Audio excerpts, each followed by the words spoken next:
योगनिन्दस्सुबोधिमूले अहोषि महाराष्ट्रपराजयो हि उद्घोषयन् देवगणा प्रसन्ना एतेन सत्येन जयस्सु मह्यं जयस्सु तुभ्यं අපි අර නේද සෑදීමේදී කියන්නේ විදේශිකයේද සෑදීමත් එකයි ලංකාවේද සෑදීමත් එකයි භාව කේන්දරවලදී කොහොමත් එකයිනේ. ඉතින් එදා මම කියා දුන්න ක්‍රමයක් ඒක තමයි සම්ප්‍රදාන ක්‍රමය. නමුත් ඒක නෙවෙයි දැන් අද කියන්නේ ඊටමත් විදේශ ක්‍රමයක්. සම්ප්‍රදාන ක්‍රමය දැනගන්න ඕනේ. නමුත් සම්ප්‍රදාන ක්‍රමයට දැනගත්තද මම උනත් දන්නේ නැහැ සම්ප්‍රදාන කූල ක්‍රමය ලේසි ක්‍රමයකට මම හදන්නේ. මේ ලේසි ක්‍රමය හැදුවා කියලා සම්ප්‍රදාන කූල ක්‍රමය අතර පරස්පරයක් නැහැ මොනවාක්වත්. කිසිම පරස්පරයක් නැහැ. අපි දැන් පොඩි පොඩි අපි ඒ කෙටි ක්‍රම අපේ ගාව තියෙන්නේ. දැන් මම කියන්නේ කෙටි ක්‍රමය. ඉතින් සම්ප්‍රදාය ක්‍රමයට හදන්න ගියාම පස්සේ අමාරුයි. ඒක අමාරුයි. දැන් මේක අරකට වෙන මහන්සියෙන් 10 පංගුවක් මහන්සි වෙන දෙයක් නෑ. දැන් මම මේ කියන කරා. හැබැයි මම ඉදාර කිව්වේ ඔය ශාස්ත්‍රීය වූ ක්‍රමය ගෙන්දිම මේ වලදී දැන් මේ කියන එකත් නෙමෙයිද? අපි දැන් මම කිව්වේ ඒක මම කියලා මේ කියන්නම් මේක. ඔන්න ලග්න ස්පුටේ හිව්වා 10 වෙනි මධ්‍ය ස්පුටේ හිව්වා. ලග්න ස්පුටේ 10 වෙනි මධ්‍ය ස්පුටේ අනුග්‍රහම් පස්සේ කිසියම් ප්‍රමාණයක් එනවා. ඒක අපි තුනෙන් බෙදනවා. තුනෙන් බෙදලා 10 වෙනි මධ්‍ය ස්පුටේ කවුරුම් පස්සේ 11 වෙනි මධ්‍ය ස්පුටේ. 11 වෙනි මධ්‍ය ස්පුටේ කවුරුම් පස්සේ 12 වෙනි මධ්‍ය ස්පුටේ. අපේ ආශ්‍රය බලනවා 12 වෙනි මධ්‍ය ස්පුටේ අරගානික කවුරුම් පස්සේ ලග්න මධ්‍ය ස්පුටේ හරි. එතකොට එහෙම තමයි කිව්වේ. ඒක හරි. ඊට පස්සේ අපි යන් කිව්වා 11 වෙනි මධ්‍ය ස්පුටේ 10 වෙනි මධ්‍ය ස්පුටේ 11 වෙනි මධ්‍ය ස්පුටේ 10 වෙනි මධ්‍ය ස්පුටේ අඩු කරලා ඒක දෙකට බෙදෙනවා. බෙදලා 10 වෙනි මධ්‍ය ස්පුටේ කවුරුම් පස්සේ 10 වෙනි විරාම සංධියේ හෙවත් 11 වෙනි ආරම්භ සංධිය එනවා. එහෙම මං කිව්වේ. ඊට පස්සේ 11 වෙනි මධ්‍ය ස්පුටෙන් 10 වෙනි මධ්‍ය ස්පුටට වැඩි කරලා ඒක දෙකට බෙදලා ඒත් එක්ක හපන්න විදිහට. ඒත් අර ක්‍රමයට තමයි එන්නේ. ඒ මොනවාකට නැති බේසික් ක්‍රමයක් මම දැන් කියනවා. ඉතින් අපි ඊළඟට මම කිව්වා මේ ඔහොම 11 මධ්‍ය ස්පුටේ සමානයි 5 මධ්‍ය ස්පුටේ 12 මධ්‍ය ස්පුටේ සමානයි 6 මධ්‍ය ස්පුටේ. එතකොට එහෙම නැත්නම් 10 විරාම සංධිය නොහොත් 11 ආරම්භ සංධිය සමානයි 5 ආරම්භ සංධිය. 11 විරාම සංධිය සමානයි 12 ආරම්භ සංධිය. ඒක සමානයි 6 ආරම්භ සංධියට. එහෙම කිව්වේද? ඉතින් මම ඒවත් නොකිය දැන් මේ ලේසි ක්‍රමයක් යන්න දන්නේ. මේක ඊට වඩා ලේසි. හොඳට දක්ෂ කෙනාට මනෝභාවයෙන් හදන්න පුළුවන්. හැබැයි අර ක්‍රමය අර්ථය කියලා හිතාගෙනයි මේ ක්‍රමයට එන්න ඕනේ. මේ ලේසි අර තමයි ශාස්ත්‍රීය ක්‍රමය කියලා හිතාගෙන තමයි මේ ලේසි ක්‍රමයට එන්නේ. අපි දැන් කියමු නේද මනෝමයෙන් කියමුකෝ මනෝමයෙන් දේශි ගානක් මනෝමයෙන් කියමුකෝ. ඔන්න අපි හිතමු මම කියනවට උත්තර දෙන්න. දේශි ගානක් කියන්නේ ලග්නේ මධ්‍ය ස්පුටේ අපි කියමුකෝ 10යි කියලා. ලග්න ස්පුටේ 10යි. මොකක් හරි ලග්නයක මධ්‍ය ස්පුටේ 10යි. 10 මධ්‍ය ස්පුටේ අපි කියමුකෝ 16යි කියලා.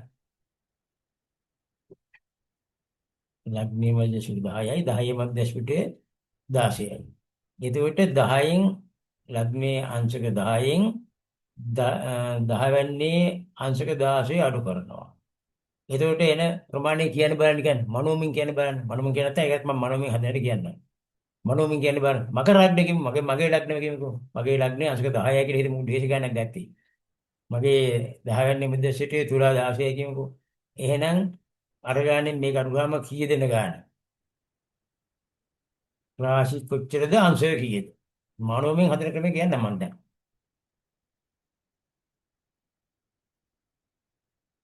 රාශි කොච්චරද අංශය කීයද?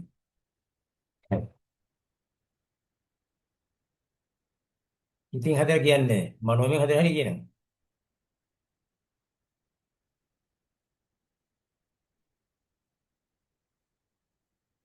මනෝමින් ලේසින් කියතයි. ඔය කෙනෙක් කියන්නේ බැලුවක් කමන්නේ.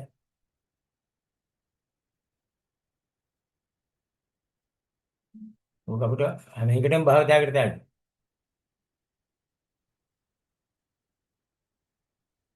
නිකන් එකපට කියන්න බෑ. බැලුවක් කමන්නේ කියන්නේ. ඒතර මම ඉතින් ඒක මම ඊට පස්සේ ඒක අල්ලගෙන මම ඉතින් ඒක අල්ලගෙන මම කියන්නකෝ නිවැරදික. හරියම කියන්න පුළුවන් නම් වඩා හොඳයි නැත්නම් බැලුනොත් කමක් නැහැ.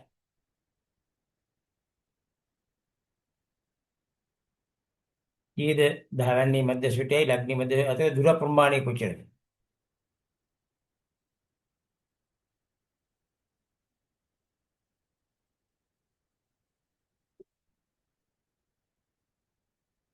මොකද මේ ලෝකයේ කියන දේ භාවකයේ හේතුත් එකයි ලංකාවේ භාවකයේ හේතුත් එකයි කොයිටත් සමාන විදිහට භාවිත කරන්න පුළුවන්. ලංකාවට නම් කොට වලවත් නැහැ. ලෝකයේ ඉතින් ওই සයිබීරියාවේ පැත්තට උත්තර ධ්‍රවයේ කිරෝල පැත්තට දක්ෂිණ ධ්‍රවයේ කිරෝල පැත්තට රටවල් තියෙනවා නම් ඒකෙදි විචාර වෙනසක් වෙනවා. නේද? අනිකේ 14යි අංශක 14ක්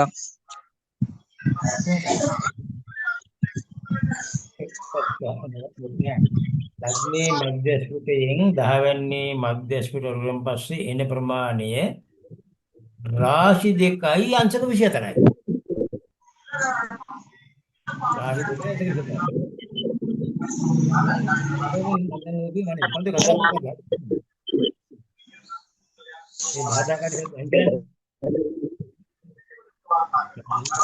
අංශක 24යි. ඒක තේරුන්නේ නැහැ නේද? මම දැන් තේරෙන්නද කියනවා. මෙහෙමයි. මේ හිතා ගන්න. 10 වෙනි මධ්‍යස්ථිතයේ තුලා අංශක 16යි. ලග්නේ මධ්‍යස්ථිතයේ මකර අංශක 10යි. එහෙම කියමුකෝ. මේ අතර දුර ප්‍රමාණය කොච්චර රාශි කීයක් තියෙනවද? ඒ කියන්නේ බලන්න ඉස්සෙල්ලා. මේ අතර රාශි කීයක් තියෙනවද? කියන්නේ. තුලා වෙන වෘශ්චික ධනු මකර රාශි කීයක් තුනක්.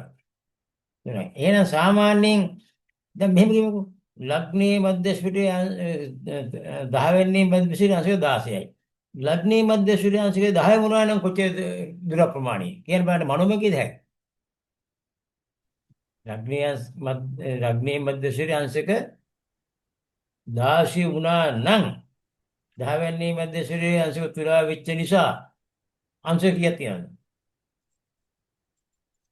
10ක කියේ ඒ 16ද නැත්නම් 10ද? නේ මං කිව්වේ ලග්නේ මධ්‍ය මං ඉස්සෙල්ලා කිව්වේ මගේ නියම ගාන කිව්වේ මකරේ අංශක 10යි. ඔව් හරි. ලග්නේ 10 මධ්‍යස්ථිතයේ තුලා 16යි. මම එහෙම ඇහුවේ ඒකට දුර ප්‍රමාණය කිව්ව වැරදිනේ. ඔව්. හරි මම දැන් දේශකමකට මේ එන්න හදන්නේ. අපි ගමු උපකල්පනය කරමු ලග්නේ මධ්‍යස්ථිතයේ අංශක 16 වුණා නම් 10 වෙනි මධ්‍යස්ථිතයේ තුලා 16 වුණා නම් කොච්චර දුර ප්‍රමාණය? මොනවෙන් එතකොට රාශි තමයි රාශි රාශි තමයි තුනයි. අන්න හරි රාශි තුනයි. රාශි තුනයි කියන්නේ අංශ කීයද? 90යි. 90. දැන් මෙහෙම හිතා ගන්න. දේශ ක්‍රමයෙන්. දැන් මෙතන රාශි තුනක් නෙවෙන්න වෙච්ච අඩුව මොකද්ද? 6 නේද? තුලා 16යි මකර 10යි. අඩුව කොච්චර තියෙන්නේ? එතකොට 24 වෙනවා. 30න් 6ක් අඩු වෙනවා. ඔව්. එතන කී දෙනේ? 2.24යි නේ. 2.24යි. අන්න ඒක තමයි මම ඉස්සෙල්ලා කිව්වේ. කොහොමද මම හදන්නේ? තුලා 10යි මකර 10යි මකර 16 වුණා නම් හැබැයි හරියටම රාශි තුනයි. දැන් මකර අංශක 16 නොවීම තුළ වෙලා තියෙන්නේ 6ක අඩුවක් වෙලා තියෙනවා. එහෙනම් 90න් අංශක 90න් 6ක් අඩු කරනවා හෝ රාශි තුනෙන් අංශක 6ක් අඩු කරනවා. රාශි තුනෙන් අංශක 6ක් අඩු කරොත් නම් රාශි දෙකයි අංශක 24යි. ඒක තේරෙනව නේද? ඕගොල්ලෝ කියන්නේ. ඔව් සර්. නැත්තම් අංශක වශයෙන් ගත්තොත් අංශක වශයෙන් ගත්තොත් කීයද එන්නේ? අංශක 84යි. 84 යන්නේ හරි. 84යි. දැන් මෙන්න මම මේ කියන දේශ ක්‍රමය. මේ 84 බෙදෙනවා කීයෙන්ද? 6න් 3න් බෙදන්න එපා. 6න් බෙදන්න. 84 3න් 6න් බෙදන්න කියන්නේ. 6න් බෙදන්න කීයද ගාන කියන්නේ බලන්න. 84 6න් බෙදන්න. කැල්කියුලේටර් එකෙන් කැල්කියුලේටර් එකෙන් හදන්න. 84 දැම්මා බෙදුවා 6. 84 දැම්මා 84 මම මේ දේශ ක්‍රමය කියන්නේ. බෙදීම 6. කීයද? 14යි. 14යි නේද? අපි අද කීයද එන්නේ? අය 14යි එන්නේ. දැන් මෙහෙම කරන්න. එනේ ඩිවිස් ක්‍රමයේ. දැන් අර තුලා 16ට අංශක 14 එක්කා කරනවා. කී දෙයට වෙන්නේ? තුලා 30යිනේ දෙන්නේ. ඔව්. ඒ තුලා 30 කියන්නේ 10 වෙන්නේ විරාම සංදි. අනිත් පැත්තෙන් කිව්වොත් මොකද්ද කියන්නේ? 11 11 වෙනි ආරම්භ. ආරම්භ සංදි. 11 වෙනි ආරම්භ. හරි. දැන් 11 වෙනි ආරම්භ සංදියේකට අරකට ආරම්භ සංදිය ඔන්න එතනින් බලගතයි. ඊට පස්සේ ඒකට තව 14ක් ගහ ගන්නවා. ඒතර වෙන්නේ මධ්‍ය ස්ෆුටය. මධ්‍ය ස්ෆුටය. 11 වෙනි මොකක්ද දෙන්නේ? මධ්‍ය මධ්‍ය ස්ෆුටය. ස්ෆුටය. ඒකට තව 14ක් ගහ ගන්නවා. ඒක 11 වෙනි මධ්‍ය ස්ෆුටය එනවා. ඒකට 14ක් ගහ ගන්නවා. මොකක්ද දෙන්නේ? 11 වෙනි විරාම සංදිය. විරාම සංදිය 11. ඔව්. හරි නේද? ඒකට තව 14ක් ගන්නවා. මොකක්ද දෙන්නේ? 12 ආරම්භ. 11 වෙනි 11 මධ්‍ය මධ්‍ය එහෙම නැස්පුටි. ඕකට 14ක් ගහ ගන්නවා. ඊතර මොකක්ද දෙන්නේ? 12 විරාම. විරාම සංදි. ඕකට 14ක් ගහ ගන්නවා. මොකක්ද දෙන්නේ? ලග්න ස්පුටය. මධ්‍ය. ලග්න. ආපු උත්තරෙමයි එන්න ඕනේ. මොකක්ද දෙන්නේ? ලග්න ස්පුටය. හරි නේද? හරි. හරි. එහෙනම් ඒකේ සප්තමය ගත්තන් පස්සේ 10 වෙනි මධ්‍ය ස්පුටේ සමානයි 4 මධ්‍ය ස්පුටය. ඔන්න එකක් ආවා. 10 වෙනි විරාම සංදි සමානයි මොකද්ද? 10 වෙනි විරාම සංදි සමානයි 4 වෙනි විරාම සංදි. 10 නෑ. 10 වෙනි විරාම සංදිය සමානයි. ඔව්.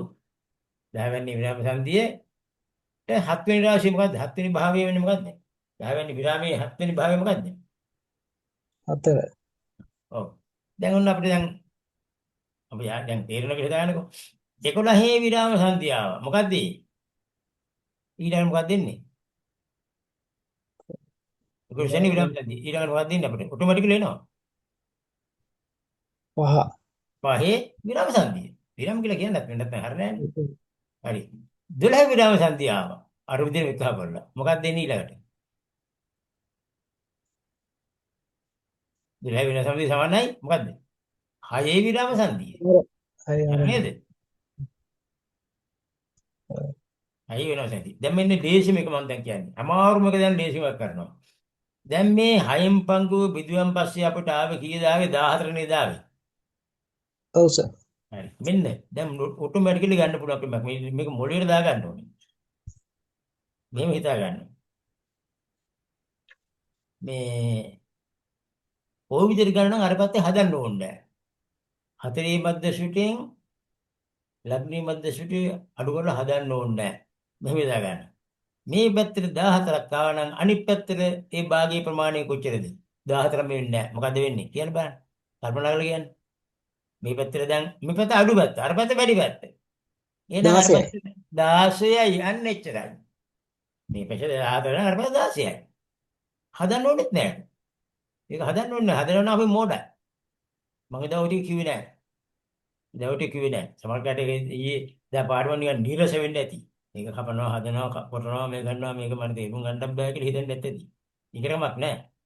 මේ මුලින්ම කිව්වේ සාක්ෂි පැත්ත. සාක්ෂි පැත්ත කෙසේද තේරුම් ගන්න අමාරු තමයි මම දන්නවා.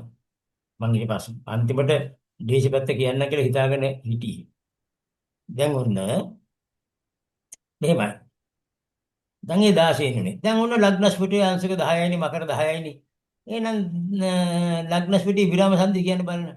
නොහොත් දෙවන්නේ ආරම්භ සංදි කියන්න බලන්න. ලීසර් කියන්න බලන්න. ලග්න ස්පුටි අංශක 10යිනි අපි කිව්වේ දැන්. එහෙනම් අර හදන්න නැතුව මේ කියන්නේ මේ මනෝමයෙන් කියන්නේ. ලග්න ස්පුටි මකර අංශක 10 නම් ලග්නේ විරාම සංදි හේවත් දෙකේ ආරම්භ සංදි කොච්චරද? මනෝමයෙන් කියන්නේ. මේසින් කියන්න ඕනේ.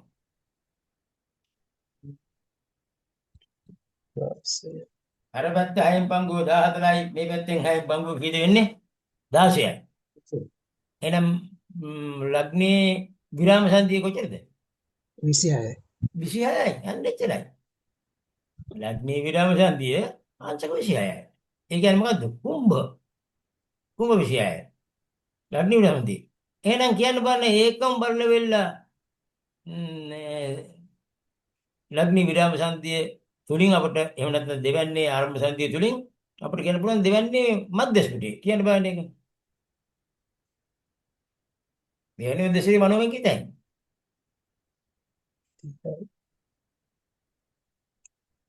කුම්භ 26යි. නෑ මකර 26යි.